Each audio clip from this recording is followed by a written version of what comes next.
آج کی اس محفل میں اس بزم میں ہم بات کریں گے نیند کی۔ نیند ایک ایسی چیز ہے جس کے بعد انسان پرسکون ہو جاتا ہے، وہ چاہے جتنا بھی تھکا ہو، نیند کے بعد ایک دفعہ وہ تر و تازہ ہو جاتا ہے۔ واصف علی واصف صاحب نیند کے بارے میں فرماتے ہیں کہ نیند کی قیمت اس سے پوچھو جس کو نیند نہیں آتی۔ نیند ہی زندگی کے دسترخوان کی سب سے اہم، سب سے لذیذ اور سب سے میٹھی ڈش ہے۔ نیند دو مصروف اوقات کے درمیان وقفہ ہے، فطری وقفہ، جس طرح امن کا زمانہ دو جنگوں کے درمیان وقفے کا نام ہے۔ نیند انسان کو اس کی محنت کے بعد آرام پہنچاتی ہے اور اسے نئی محنتوں کے لیے تیار کرتی ہے۔ نیند ایک نجات دہندہ فرشتہ ہے جو انسان کو اس کے اعمال، اس کے احوال اور اس کے خیال سے آزاد کرتا ہے۔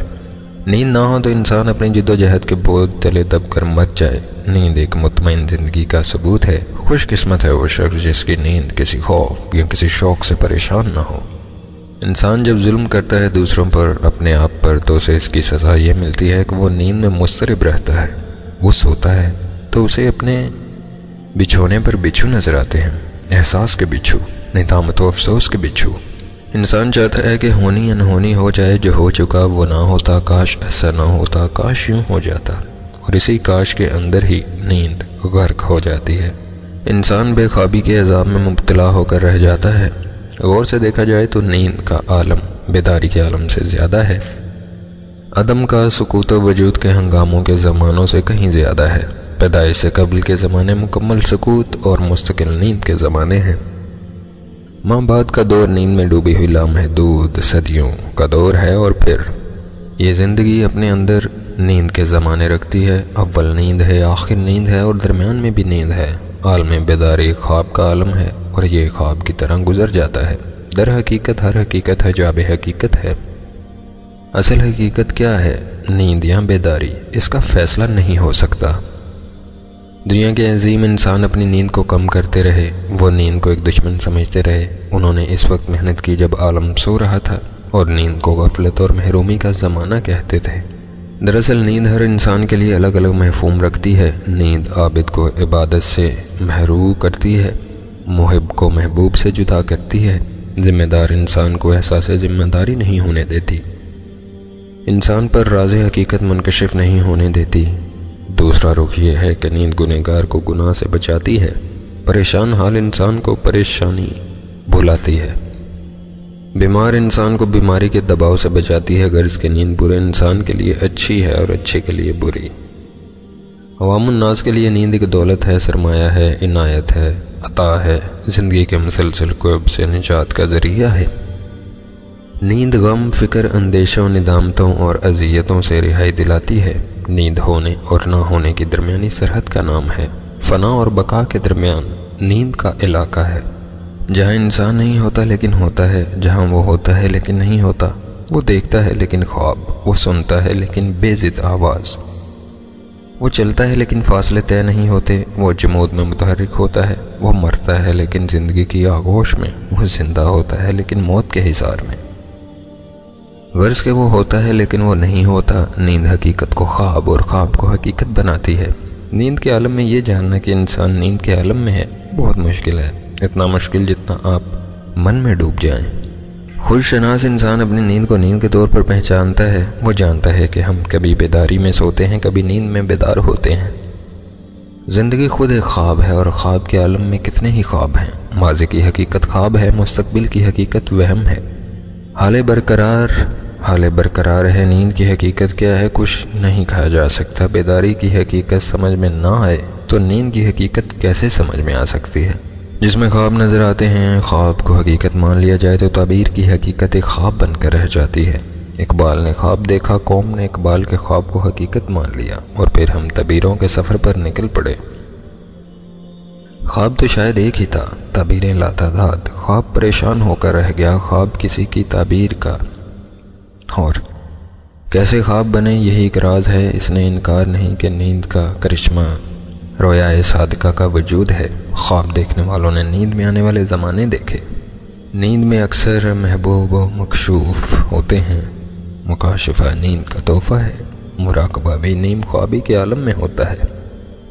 اس لیے نیند کو نعمت بھی کہا جاتا ہے۔ شاعر کا تخیل، صوفی کا وجدان، مکاشفہ عالم بیداری کے علاوہ ہیں، اور یہ عالم نیند کے قریب ہے۔ لیکن غور طلب بات یہ ہے کہ جس انسان پر حقائق منکشف ہوں وہی ان کی اصلیت سے باخبر ہو سکتا ہے، یہ نہیں کہ مکاشفہ کسی اور کا ہو اور حقیقت کی دریافت کسی اور کی۔ تعبیروں کا الجھاؤ اسی لیے ہے کہ خواب دیکھنے والا موجود نہیں۔ جب تک کوئی اور صاحب ادراک نیا خواب نہ دیکھے گا تعبیروں کی تفاسیر مکمل ہی رہیں گی۔ جس کی نیند پر خواب نازل ہوں وہی تعبیر آشنا ہو سکتا ہے۔ اسی طرح قرآن پاک کی تفسیروں میں فرق ہے۔ نازل ہونے والی کتاب کی تفسیر بھی نازل ہونے والی ہو سکتی ہے۔ الہامی کتاب کی ذہنی تفسیر از خود غیر معتبر ہے۔ بہرحال نیند کی دنیا ایک عجیب دنیا ہے، ایک نرنگ خیال ہے، ایک طلسم ہوشربا ہے، ایک پراسرار وادی ہے، ایک جزیرہ یمن ہے، ایک مندر دلکشی ہے، ایک ایسا لطف جس میں انسان کسی کو شریک نہیں کر سکتا، ایک ایسا سرمایہ جسے انسان حاصل تو کرتا ہے لیکن وہ خرچ ہو جاتا ہے، ایک ایسا مقام جہاں پر انسان بے ضرر ہو کر رہ جاتا ہے۔ فطرت کے احتیاط میں سے سب سے بڑا عطیہ پرسکون نیند ہے، مطمئن نیند ہے۔ نیند کی قدر اس سے پوچھو جس کو خواب آور ادویات کے سہارے درکار ہوں۔ نیند صرف انسان کے لیے نہیں، پوری کائنات کے لیے ہے، کیونکہ ہر چیز سوتی جاگتی ہے۔ شجر و حجر سوتے ہیں، شمس و قمر آسمان زمین۔ بیداری کا عالم گزرتا ہے، سمندر ہوتا ہے، سمندر جاگتا ہے، سمندر کا جاگنا روح کا جاگنا ہے۔ نیز شب کو سمندر کے اندر سے بیداری پیدا ہوتی ہے، سمندر کی طرح صاحبان روح نیم شب کو جاگتے ہیں۔ ہر مشکل مقام پر ان لوگوں کو آہ و فغاں نیم شب کا پیغام ملتا ہے۔ ان لوگوں کی بیداری ہی سونے والے انسانوں کے لیے رحم کی طالب ہوتی ہے۔ جاگنے والے سونے والوں کے لیے دعا کرتے ہیں کہ اے اللہ، اے ہمیشہ جاگنے والے، ان لوگوں پر اپنا رحم فرما، ان غافل انسانوں کو اپنے فضل سے محروم نہ کر۔ قوموں کی تباہی کا بنیادی سبب یہ ہے کہ انہوں نے نالہ نیم شب چھان گئے، نیم شب چھن جائے۔ جاگنے والے زندہ ہوں تو سونے والوں کو نقصان نہیں پہنچ سکتا، جاگنے والے نہ رہیں تو سونے والے بھی نہ رہیں گے۔ گڈریا سو جائے تو بھیڑیے ریوڑ کھا جاتے ہیں۔ نیند نے سربراہوں کو برباد کیا، سلطان سلطنت سے محروم ہو گئے۔ نیند میں سرمایہ فکر لوٹ جاتا ہے۔ نیند کو غفلت نہ بننے دیا جائے۔ یہ تو راحت جان ہے، قرار جسم ہے اور سکون قلب ہے۔ اگر نیند غفلت ہو جائے تو انسان محروم ہو جاتا ہے، اپنے ماضی سے کٹ جاتا ہے، اپنے اصل سے ہٹ جاتا ہے، اپنی آزادی کی دولت ضائع کر دیتا ہے۔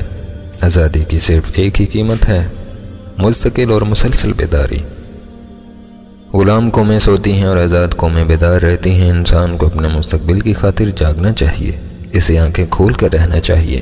نیند اپنی حد سے نکل جائے تو عذاب ہے، بیماری ہے، نیند غائب ہو جائے تو مصیبت ہے۔ اس لیے سب سے مبارک زندگی وہ ہے جو نیند سے محروم بھی نہ ہو اور نیند سے مغلوب بھی نہ ہو۔ ہماری زندگی اور زندگی کے مشاغل کسی اور زندگی کے لیے ہیں۔ یہ زندگی ایک خواب ہے، ایک نیند کا عالم ہے، لیکن افسوس کہ انسان اور اس کی آنکھ اس وقت کھلتی ہے جب وہ بند ہونے لگتی ہے۔ یعنی لبے لباب یہ کہ جب انسان اپنی موت کے نزدیک پہنچتا ہے تب اسے احساس ہوتا ہے کہ اس نے ساری عمر کیا کیا غلطیاں کی ہیں۔ وہ ان گناہوں کی معافی چاہتا ہے، وہ ان گناہوں کی معافی مانگتا بھی ہے، لیکن یہ سلسلہ اس ذات کے ساتھ منسلک ہے۔ امید کرتا ہوں آج کے اس محفل سے آپ کو بہت کچھ سیکھنے کو ملا ہوگا۔ مزید اچھی ویڈیوز کے لیے ہمارے اس چینل کو لائک کیجیے، سبسکرائب کیجیے اور شیئر کیجیے۔